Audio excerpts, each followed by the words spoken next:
Hello, Steve White, Steve White's A9. Well, it is the 14th of November 2024, the 50th anniversary of the murders in Amityville, and I've sort of been doing a bit of a movie marathon, and I'm up to Amityville Horror: The Evil Escapes, the fourth film in the Amityville franchise, and the second phase of the Amityville films. The first sort of phase is about the actual house, people going into the house being haunted. And the second phase, which is 4 films, is the cursed object sort of era or phase of the franchise, where they sell off all the possessions of the Lutzes who left the house, and all those objects are cursed objects, and wherever they go, they end up. The people end up having paranormal experiences of being haunted by these spirits that were in the Amityville house, and this comes in the Cursed Collection box set, which I love, from Vinegar Syndrome. This has a reversible cover. The original artwork that they had, I think just a poster in a magazine to promote it, because it was an ABC TV movie. The artwork's awful, so I'm so glad there's actually an alternative artwork to have on the DVD. Not that it's amazing or anything, but it's much better than the other one.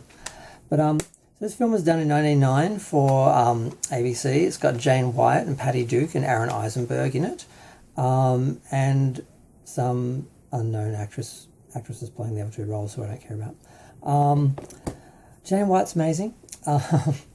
Basically, the film starts off where you actually see the Amityville house. It's not the same one they filmed in Tom's River. That one, they had to rebuild the roof twice. The 2 times they used it for Amityville 1 and 2.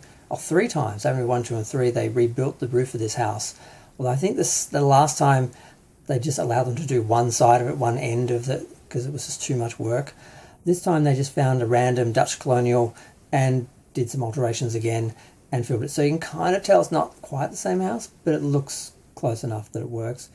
You see it at night, you see a bunch of priests come in and exorcise the house, and one young priest is thrown into the wall and ends up in hospital.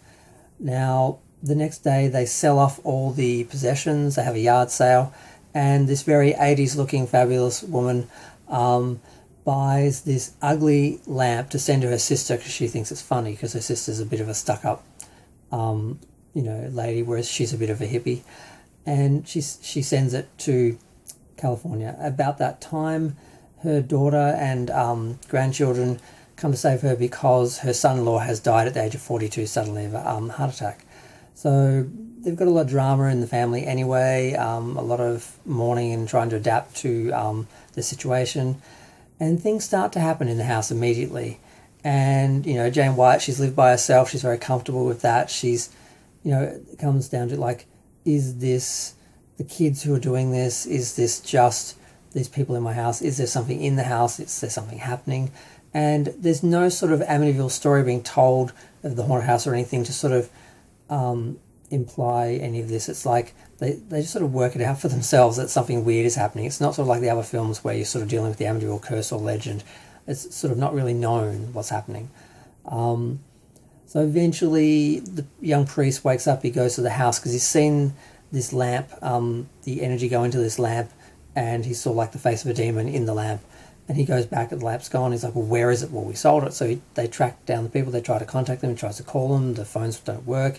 He sends telegrams. They don't get through. Eventually he gets to the house. And by that point, they've seen enough to accept this priest is telling the truth. And they basically confront this lamp, which has convinced the young daughter that the spirit is actually her father. So she is desperate to believe that it's her father, and she becomes a problem. It starts to possess her because she's the weakest, and eventually Jane Wyatt, in all her glorious Jane Wyattness, throws the lamp out the attic window onto the beach below, and it shatters, and the demon is gone. I really like this film. It's filmed very much like a TV movie, though. There's no atmosphere. They made no attempt to do any horror lighting or anything. They're just trying to make the actresses look as wonderful as they can, which they do. And there's honestly one horrific scene in it where a guy, he's trying to get something out of a garbage disposal for the girl who lives in the house, and it's actually the son of the writer or director who's playing the part, and the house switches it on you don't see anything, but it's somehow it just made me like, I can't watch this, but there was nothing to actually see. So there's a few scenes that actually work in the film, but for the most part, it was more the actresses and the drama that I was more interested in on some level. But I got this on video after I'd seen all the other films. I never saw it on TV back in the day, and I was impressed that it had the house in it, because some of the other sequels that I saw didn't actually have the house in it. And it's a really great film. I love it. I'm glad I have it on Blu-ray, restored from film in 16:9. It looks amazing. And yeah, if you haven't seen it, see it. I'm going to go. Feel free to share, like, comment, subscribe. Let me know what you think of Amityville: The Evil Escapes. And now I'm going to go watch It's About Time.